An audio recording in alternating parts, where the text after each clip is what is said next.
दोस्तों, S chemistry channel पर आपका स्वागत है। हम कर रहे हैं फोर्थ यूनिट केमिकल बॉन्डिंग और आज जो हम टॉपिक करने वाले हैं वो है molecular orbital theory, types of molecular orbitals and molecular configuration. Let's start. Molecular orbital theory. हॉर्न्स एंड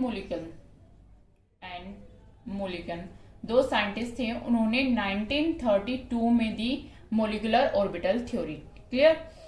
अब देखो, हमने पढ़ा है कि एटम जो होते हैं उनके अंदर इलेक्ट्रॉन कहाँ प्रेजेंट होते हैं? एटॉमिक ऑर्बिटल्स के अंदर, एटॉमिक ऑर्बिटल्स में।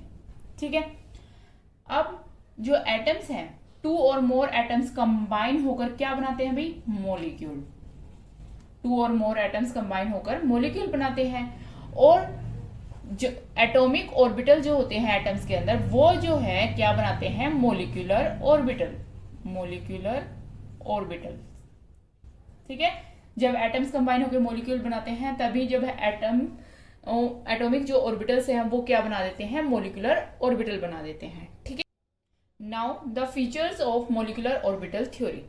नंबर 1, जैसे इलेक्ट्रॉन्स जो हैं एटम के अंदर एटॉमिक ऑर्बिटल में प्रेजेंट होते हैं, ऐसे ही मॉलिक्यूल्स के अंदर जो इलेक्ट्रॉन है वो किस में प्रेजेंट होते हैं? मॉलिक्यूलर ऑर्बिटल्स के अंदर प्रेजेंट होते हैं। ठीक है। तो द इलेक्ट्रॉन्स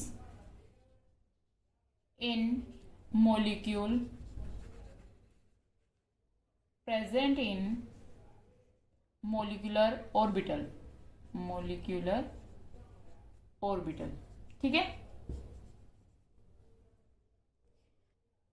जैसे एटॉमिक ऑर्बिटल्स हैं वो मॉलिक्यूलर ऑर्बिटल बनाते हैं। कौन से एटॉमिक ऑर्बिटल मॉलिक्यूलर ऑर्बिटल बनाएंगे? जिनकी एनर्जी कंपेरेबल होगी, यानी कि आसपास की एनर्जी होनी चाहिए, यानी कि ज्यादा ही डिफरेंस हो दोनों की एटॉमिक मतलब जो एटॉमिक ऑर्बिटल है उनकी एनर्जी में ज्यादा डिफरेंस नहीं होना चाहिए, कंपेरेबल एनर्जी के होनी चाहिए। और एक उनकी सिमेट्री भी जो है वो प्रॉपर होनी चाहिए। तो सेकेंड पॉइंट यही है हमारा कि जो एटॉमिक ऑर्बिटल्स हैं, the atomic orbitals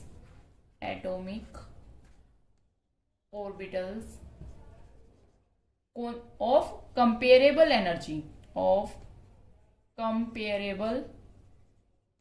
energies and proper symmetry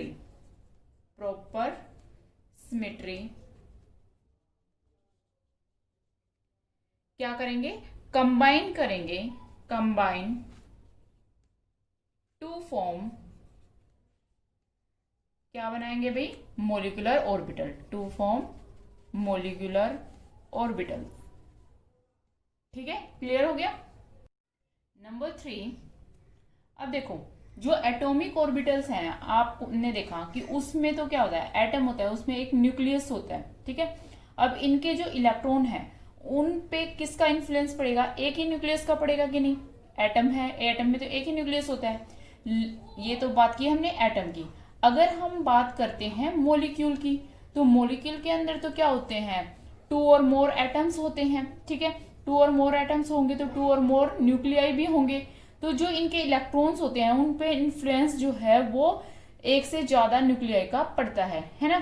तो एटम के अंदर जो एटॉमिक ऑर्बिटल्स हैं उनको हम कह सकते हैं कि वो मोनोसेंट्रिक है, एक ही सेंटर उन पे इन्फ्लुएंस कर रहा है। लेकिन मॉलिक्यूल के अंदर जो है मॉलिक्यूलर ऑर्बिटल वो जो है वो क्या बन जाएंगे? पॉलीसेंट्रिक। तो यही पॉइंट है।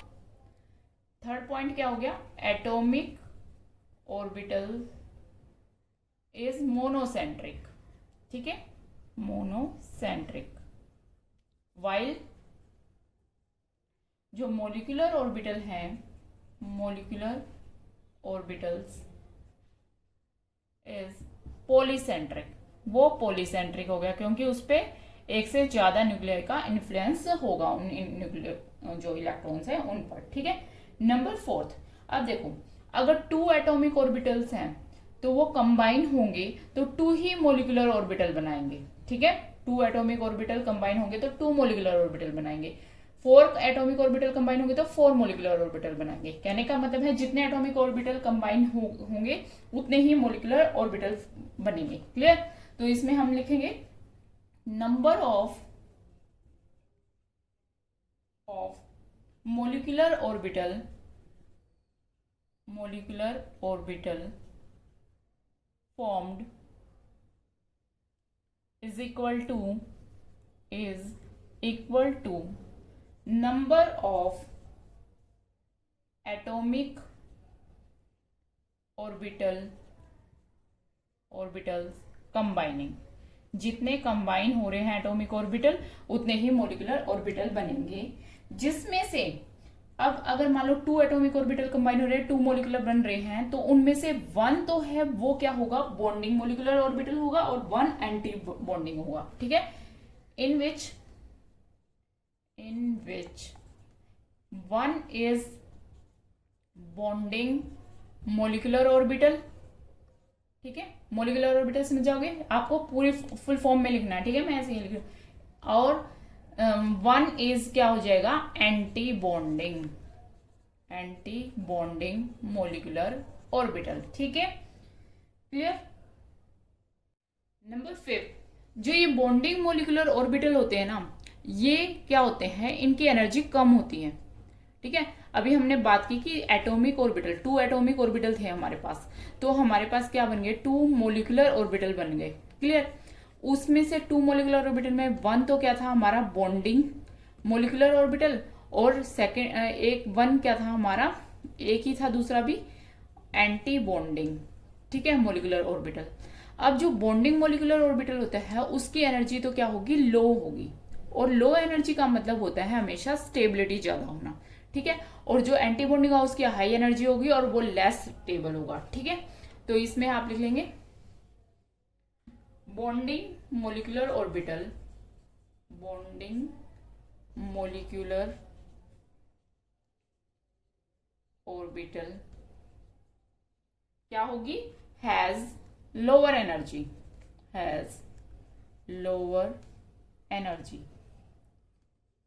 and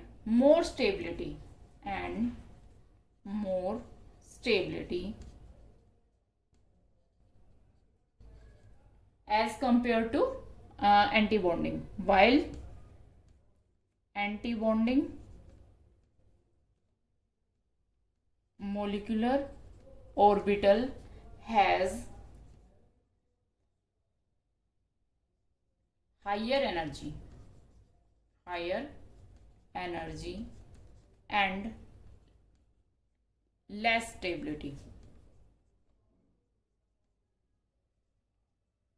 clear.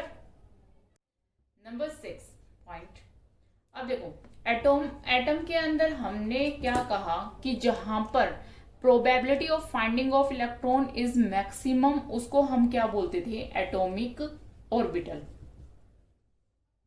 यही बोलते थे, ठीक है। ऐसे ही मॉलिक्यूल, अगर हम मॉलिक्यूल में मोलिकुलर ऑर्बिटल को डिफाइन करें तो वही है कि जहां पर प्रोबेबिलिटी जो है of finding of electron is maximum is called molecular orbital, यानी कि जहां पर प्रोबेबिलिटी डिस्ट्रीब्यूशन होता है इलेक्ट्रॉन्स का, उसे हम क्या कहते हैं, एटम के केस में तो एटॉमिक ऑर्बिटल और मॉलिक्यूल के केस में मोलिकुलर ऑर्बिटल, ठीक है। तो इसमें लिख लेंगे इलेक्ट्रॉन प्रोबेबिलिटी डिस्ट्रीब्यूशन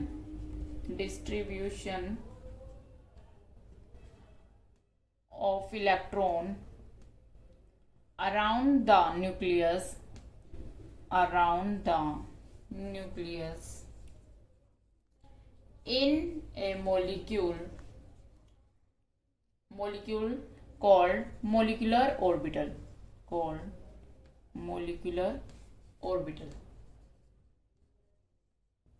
क्लियर। अब देखो, जैसे हम एटम के केस में इलेक्ट्रॉन को कैसे फिल करते थे, according to Aufbau principle, Pauli exclusion principle, Hund's rule, ऐसे ही मोलिकुलर ऑर्बिटल के अंदर इलेक्ट्रॉन हम इन्हीं प्रिंसिपल के अकॉर्डिंग फिल करेंगे, ठीक है। The molecular orbitals filled with electrons according to कौन कौन से प्रिंसिपल, एक तो हो गया आपका ऑफ बाउ प्रिंसिपल, फिर poly exclusion principal, exclusion principle and Hund's rule. याद होंगे आपको ये वाले, है ना, कैसे हम फिल करेंगे। ठीक है, आगे हम मॉलिक्यूलर ऑर्बिटल में फिल भी करेंगे तो आपको और भी क्लियर हो जाएगा। ठीक है, इन रूल्स के अकॉर्डिंग ही हम इलेक्ट्रॉन फिल करेंगे किन के अंदर, मॉलिक्यूलर ऑर्बिटल्स के अंदर। ठीक है, तो ये थी आपकी molecular orbital theory. Now types of molecular orbitals. Molecular orbitals are of two types. Number 1 sigma, sigma जिसको हम इस तरह से डिनोट करते हैं, सिग्मा मॉलिक्यूलर ऑर्बिटल। दूसरा आपका आ जाएगा पाई, पाई मॉलिक्यूलर ऑर्बिटल। ठीक है, जो सिग्मा मॉलिक्यूलर ऑर्बिटल होते हैं वो कौन से होते हैं, जो कि सिमेट्रिकल होते हैं around the bond axis, symmetrical around the bond axis. और पाई जो होते हैं वो एंटी सिमेट्रिक होते हैं। ठीक है, इनकी कोई ज्यादा डिटेल में आपको कोई आएगा नहीं, बस आपको इतना पता होना चाहिए कि सिग्मा कौन से बॉन्ड होते हैं और पाई कौन से होते हैं। ठीक है, सिमेट्रिकल होते हैं और ये एंटी सिमेट्रिकल। अब देखो, हमने बॉन्डिंग और एंटी बॉन्डिंग दो पढ़े थे ना अभी, बॉन्डिंग एंटी बॉन्डिंग। तो ऐसे ही जो बॉन्डिंग है लोअर एनर्जी के होते हैं, एंटी बॉन्डिंग हायर एनर्जी के होते हैं। तो सिग्मा अगर हम बॉन्डिंग की बात करें तो उसको ऐसे डिनोट करेंगे, और सिग्मा एंटी बॉन्डिंग की बात करेंगे तो सिग्मा स्टार लगा देंगे हम।